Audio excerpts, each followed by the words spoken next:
Hello everyone, I'm Michaela Kathleen, and in this video I'm doing the end of the year book tag, which I've never done on my channel before, although it is a very popular tag created by Ariel Bissett. So I thought I would finally do it this year, but I am doing it kind of late. In my mind, I knew that it wasn't really an end of the year December tag, but in my mind, end of the year tag is the end of the year is December, so that's when it should be for. But it's really meant to be done in like September, but I'm here doing it at the very end of the year in December, and that's the way it's gonna be. So anyways, jumping right in, the first question is, are there any books you still need to finish before the end of the year? And I am currently working on the Howl's Moving Castle series by Diana Wynne Jones, so I need to wrap up this series by the end of the month, which should be easy enough. I am already halfway through the second book, Castle in the Air. Question number 2 is, do you have any autumnal books to transition you into the end of the year? Obviously, autumn is already done. We're into winter. Winter is here. But I do have a certain kind of book that I like to read in December. This is kind of a somewhat new habit. I like to read children's books in December. I think it's a nice, cozy way to end off the year.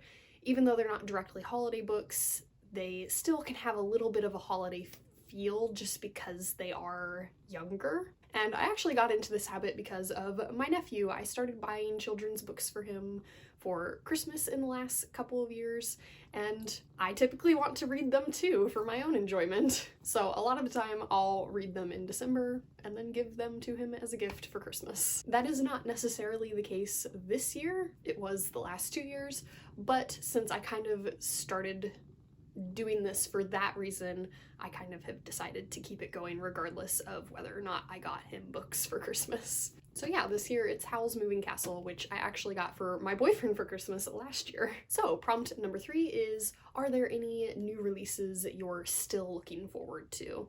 And not really, and not just because it's already December.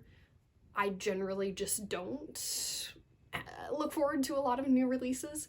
My TBR is so long and I'm so far behind just on backlisted books that unless it's an author that I really love or the continuation of a series that I'm in the middle of, I don't necessarily have new releases that I'm like waiting for. Prompt number 4 is, name 3 books that you would still like to finish reading before the end of the year. And obviously planning to finish Castle in the Air. I'm in the middle of this one. But then also the 3rd book in the series, House of Many Ways, and I'm also planning to read The Lion, the Witch, and the Wardrobe by C.S. Lewis, which, who knows, I might end up giving to my nephew.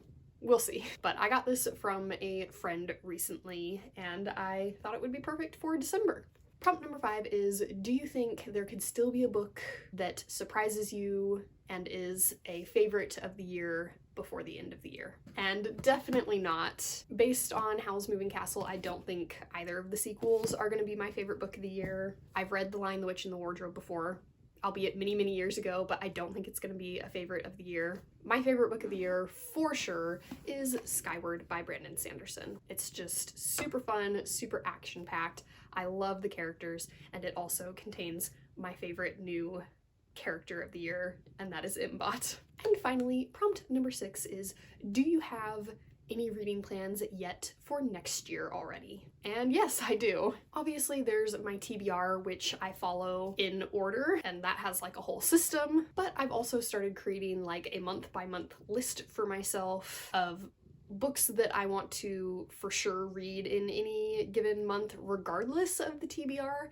and a lot of times this is like continuing with authors that I'm trying to work my way through all of their books, for example V.E. Schwab and Leigh Bardugo, among other like priorities. For example, last year in December I read Dear Martin and I loved it, so this year in January I want to reread Dear Martin and then also read Dear Justice. Sometimes videos kind of are making me prioritize things. For example, I think it will be 2 years ago by June that I did like a 5-star TBR prediction tour. So this year I want to make sure that I have read all of the books that I predicted to be 5 stars so that I can kind of give a review on that video on whether or not the books ended up being 5 stars, because there are still 2 that I haven't even read. Fredrik Backman is another author that I'm working my way through, and with that I'm just kind of reading them in the same month as when I started reading them. So like this year I read the Nikolai duology by Leigh Bardugo in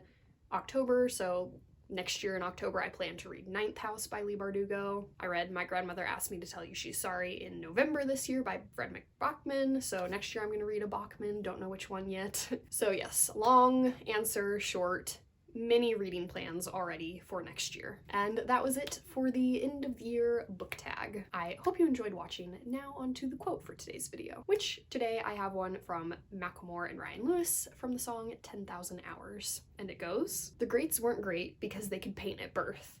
The greats were great because they paint a lot." Thanks for watching. Remember, words matter.